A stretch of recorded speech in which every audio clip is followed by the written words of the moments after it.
guys must be frozen because I feel like I'm frozen. Anyways, I'll just chat along with the two great premiers here. We had a very constructive conversation.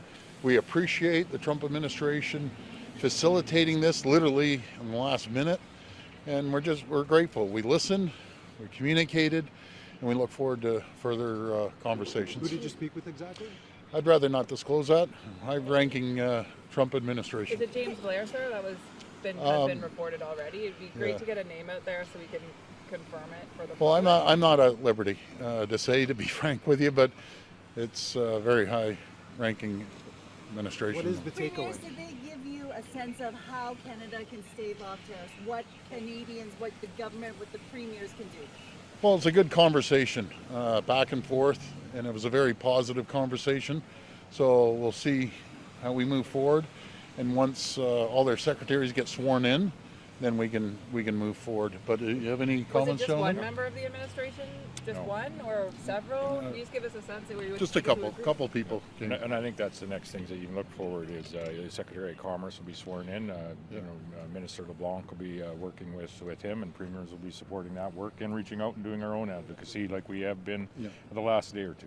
How long was the meeting approximately? Well, since you saw us walk in to right now. Okay, we didn't know if you got in right away. So over an hour. They were very generous, and we're very grateful. By the way, appreciate it. People don't get last-minute meetings like this, so we're very grateful, and it just shows the relationship that we have and the respect they have in Canada regarding Canada, and they've said it numerous times how they respect Canada. And really appreciate the friendship over the years. François, over to you. Yeah, peut-être en français. Y a-t-il des gens qui sont pour en français?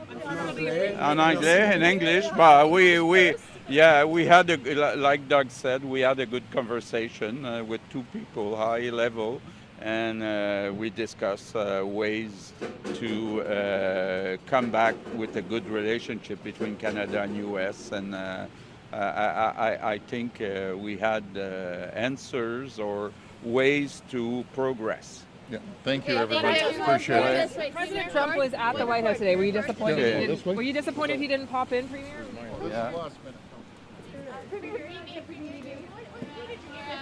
talk about? We had good conversations with the Deputy Chief of Staff, and he's also the head of policy. As well as Sergio is doing the hiring for a lot of the White House staff, senior White House advisors. I think the dominant impression is that it was a very significant day at the White House, and yet they still sent two senior reps to meet with us.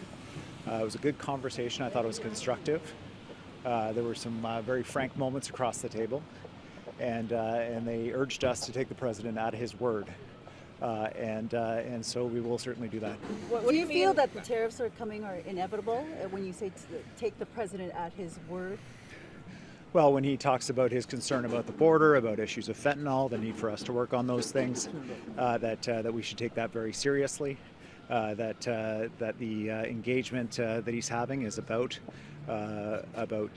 ensuring that the United States is respected and not taken advantage of in terms of trade and relations around the world, and that we should see things through that lens, and so we shall.